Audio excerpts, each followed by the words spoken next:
Awali informasi di segmen 2 ini. Pemirsa, sempat tertunda beberapa hari karena kendala teknis dari pemerintah Arab Saudi. Akhirnya jalur fast track Bandara Amir Muhammad bin Abdul Aziz diterapkan untuk jemaah calon haji Indonesia.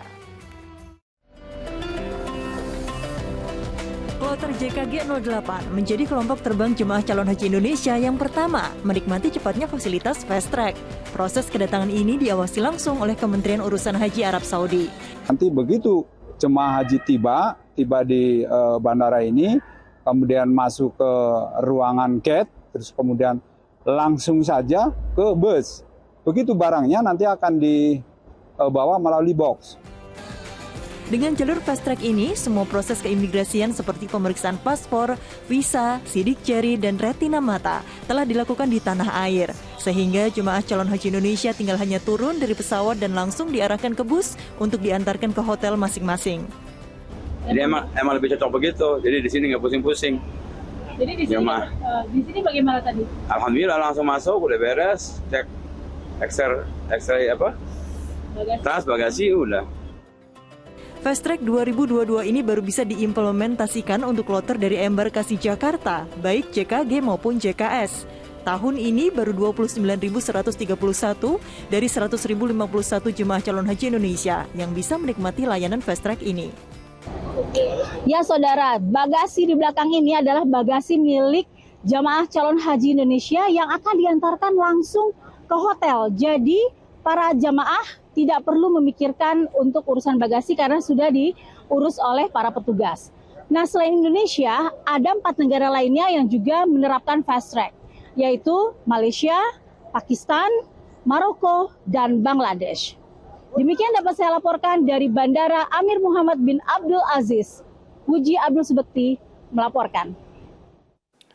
Masya Allah, kebijakan fast track tentunya memudahkan jamaah calon haji untuk bisa melewati keimigrasian dengan lancar. Dan semoga Allah Subhanahu wa Ta'ala senantiasa selalu memberikan kemudahan para jamaah dan juga para petugas. Amin ya Rabbal Alamin. Ustaz, seberapa besar sih pengaruh fast track ini memudahkan jamaah calon haji? Dan bagaimana sih situasinya jika tidak ada fast track? Ya, alhamdulillah ya, kita justru sangat bersyukur ya. Jadi semakin lama tentu semakin dimudahkan ya para diyufur rahman atau tamu-tamu Allah itu.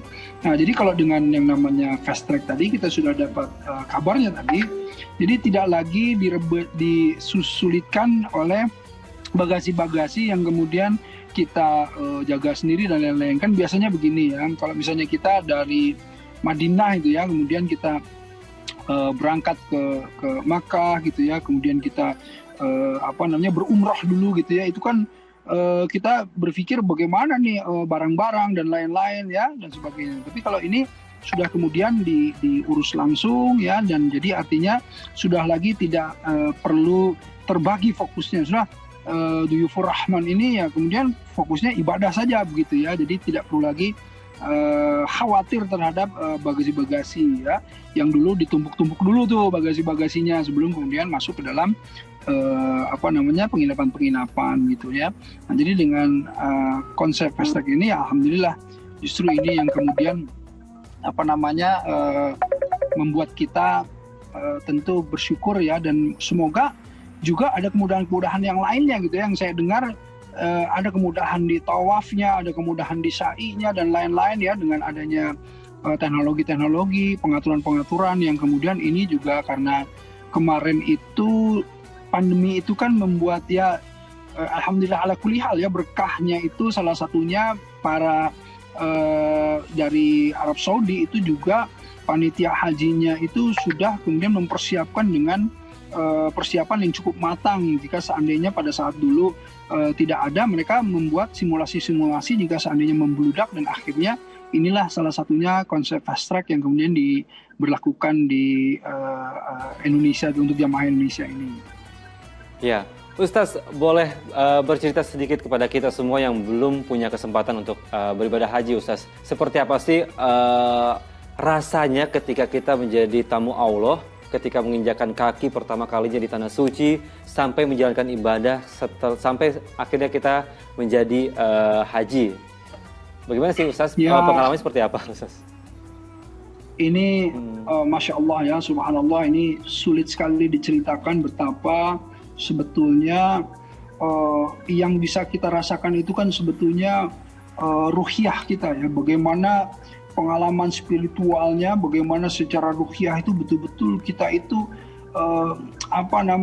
menjadikan badan ini bergetar gitu. Saya itu waktu awal itu ya, kemudian melihat yang namanya Masjidil Haram itu ya dengan begitu megahnya gitu ya, itu lutut saya itu lemas sekali gitu ya. Saya sampai betul-betul sujud syukur gitu ya, dan kemudian terharu biru gitu bahwa alhamdulillah saya ini orang yang salah satunya dimampukan oleh Allah menjejakkan kaki di tanah haram dan mengikuti yang namanya seluruh rangkaian ibadah haji, yang saya paham bahwa tidak semua umat muslim juga bisa mengikutinya begitu. Nah, karenanya betapa rasa syukur itu saya ekspresikan dengan bersungguh-sungguh menjalankan seluruh rangkaian ibadah haji tersebut begitu.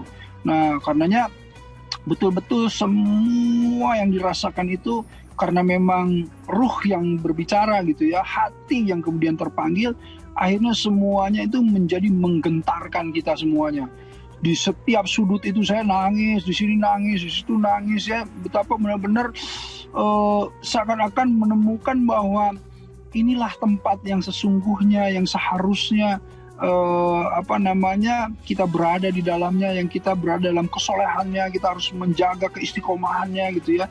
Itulah yang membuat saya itu betul-betul merasa bahwa belumlah kemudian kita menjadi manusia yang seutuhnya jika kita tidak kemudian melaksanakan spirit haji yang begitu indah ini di dalam keseharian kita gitu. Nah, itulah yang saya pikirkan, karenanya setelah menjadi sangat berdakwah gitu ya, agar supaya tidak lagi lengah atau tidak lagi lalai terhadap segala sesuatu yang kemudian kita dapatkan di luar nanti setelah ibadah haji tersebut gitu ya. Karena ujiannya itu sebetulnya setelah ibadah ya, mabrur itu, tingkat mabrur itu setelah ibadah haji.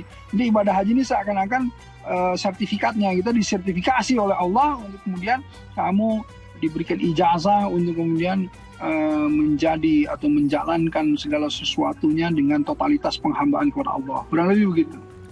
Masya Allah Ustaz, apa yang saya bayangkan, apa yang mungkin pemirsa bayangkan ini mungkin tidak sebanding ya Ustaz dengan yang dirasakan langsung ketika berada di sana di tengah-tengah calon jemaah haji lainnya dan beribadah dengan khusyuk di sana. Semoga kita semua yang belum diberi kesempatan, diberikan kemampuan oleh Allah, dipanggil oleh Allah dan bisa beribadah melaksanakan ibadah haji di masa hidup kita nanti. Baik, kita